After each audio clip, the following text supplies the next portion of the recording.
Breve recordaris de media hora de lo que significó el 5 de abril en la historia democrática reciente de nuestro país. Uno de los afectados directamente, uno de los actores directos del 5 de abril fue Gustavo Gorriti, periodista que nos acompaña hoy a esta hora de la mañana. Bienvenido, Gustavo, un gusto tenerte de vuelta por aquí.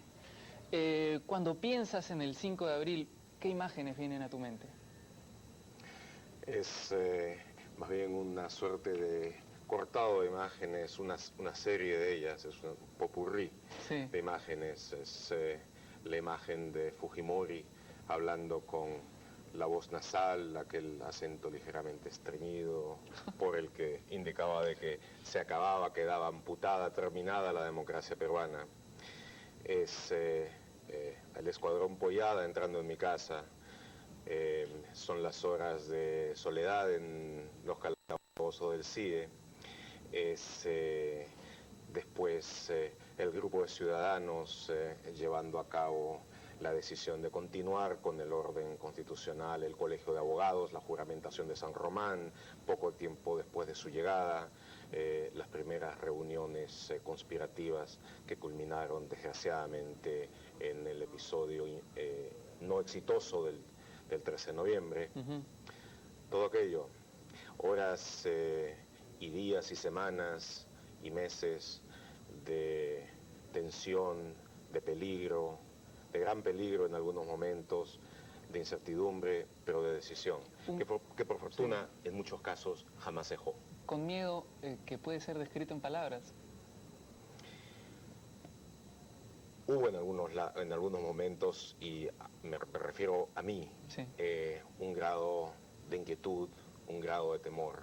Jamás diría que en momento alguno fue miedo que ni pudiera expresarse, ni en modo alguno afectara la capacidad de acción. Claro, nada te haría echarte para atrás de alguna manera, pero tu familia estuvo implicada en esto, es decir, intervinieron en tu casa directamente cuando había parte de tu familia ahí dentro. Estaba mi esposa, mis niñas, estaba toda mi familia dentro. ¿Temor por ellos? Bueno,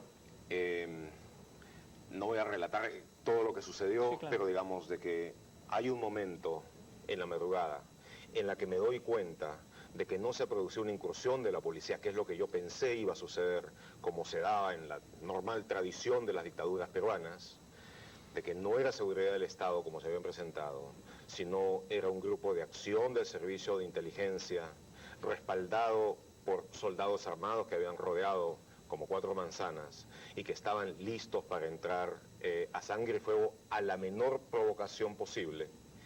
Y en ese momento la mayor inquietud que tuve fue la de que esa gente saliera a fin de poder dejar a mi familia libre de daño. ¿Cómo contener el campeón de judo en ese momento? Bueno, digamos de que la realidad es una contención excelente.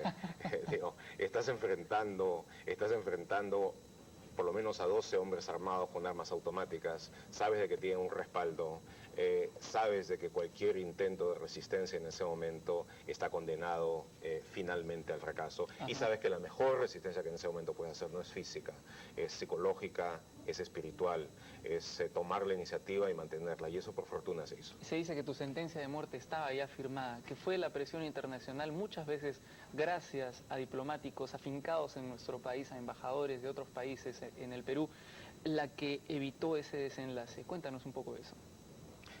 Bueno, una de las cosas que ha estado clara para mí desde el momento mismo en que salí el 5 de abril era de que la venganza de Montesinos, prometida y jurada quizá desde 1983, cuando escribí por primera vez sobre él en Caretas, estaba llevándose finalmente a cabo.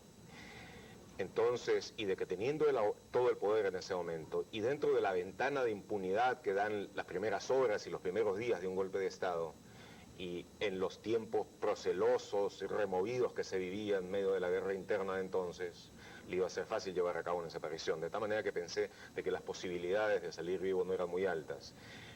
Del otro lado, tenía un plan de contingencia preparado, porque sabía que una cosa así podía eventualmente darse.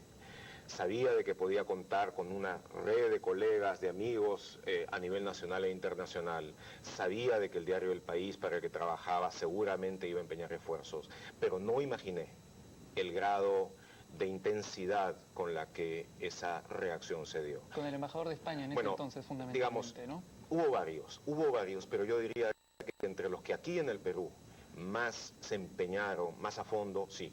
Uno de ellos, quizá el primero, fue Nabor García, el embajador de España, que llegó a golpear a puñetazos la mesa del escritorio donde estaba en ese momento Malca, el ahora fugitivo y cutrero ministro de Defensa, para exigir que se reconociera el que se me tenía preso. Otro que también empeñó esfuerzos extraordinarios, debo decirlo, fue Bernard Aronson, quien telefonó a mi esposa. El subsecretario de Estado. El subsecretario de Estado adjunto para el hemisferio, quien llegó precisamente el día del golpe acá, se puso de inmediato en contacto con mi esposa y básicamente dejó saber a las autoridades de la dictadura de que no se iba a mover del Perú hasta que no se me dejara en libertad. Ahora, en una pregunta que se le hace en la edición que aparece hoy día del diario La República al embajador de los Estados Unidos por ese entonces, se dice que Anthony Quainton, se dice que Bernard Aronson no tenía ni idea de lo que iba a ocurrir en nuestro país.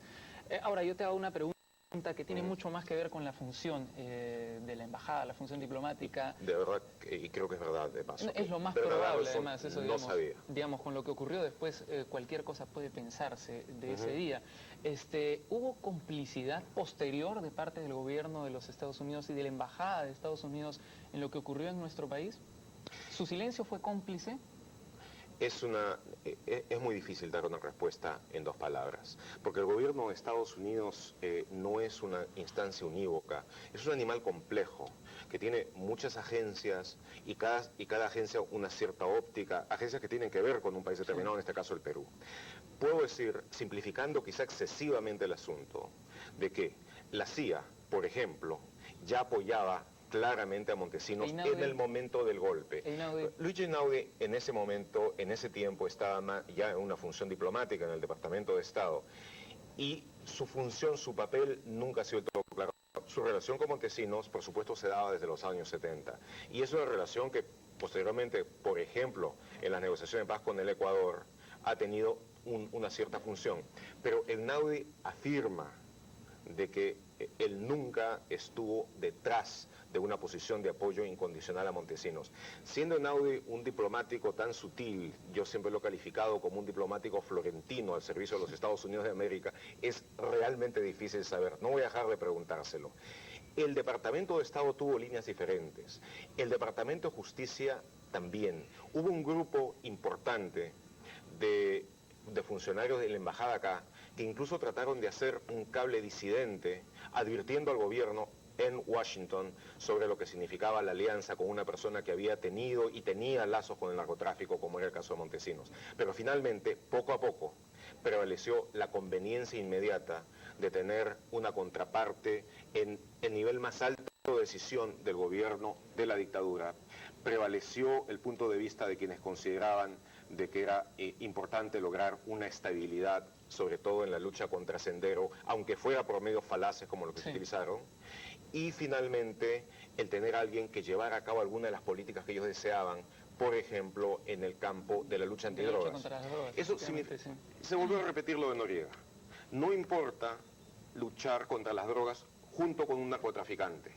No importa hacerlo, no importa que nos saque la vuelta, no importa que esté metido en narcotráfico, lo que importa es que podamos sacar estadísticas bonitas, diciendo de que logramos que el precio baje tanto, logramos que se reduzcan tantas hectáreas, no importan los camellos, no importa lo de aquí, no importa lo de allá. Entonces volvieron a repetir los errores que siempre por una excesiva simplificación en sus relaciones con América Latina suelen cometer. ¿El Perú es un país de insomnes? Bueno, estando a esta hora acá debo concluir que sí. Lo digo porque ni un solo fujimorista ha mostrado digamos, su propósito de enmienda, aún 10 años después de lo que ocurrió. Bueno, todo lo que está en colaboración eficaz, utilitario, cuentan para que les reduzcan la pena. Sobrevivir más bien, ¿no? Es una necesidad de poder caminar. Porque un propósito de enmienda pasa por una forma de limpieza pública, es decir, por un perdón a la opinión pública de alguna manera, me parece. Bueno, yo creo que el único que ha expresado un cierto propósito de arrepentimiento, aunque no lo hemos visto en público. En la colaboración eficaz ha sido, por ejemplo, Nicolás Hermosa. Sí, que fue sincero, dijo, lo tengo, es decir, tengo esta fortuna. Yo me robé esta cantidad de millones de dólares, yo no digo nada al respecto, nada de fondo de contingencia, como quiere decir Montesinos para disimular sus propios robos. Yo robé, pues los regreso, me agarraron, los regreso. Efectivamente, felizmente, otros que no tenemos que hacer propósitos de enmienda. Menos mal, ¿no? Menos mal, ¿no? Sí. Muchas gracias, Gustavo, por estar con nosotros. Encantado, Raúl. El gusto es mío. Un gusto 10 años después, además. Así es. Vamos a ir a una brevísima pausa y continuamos.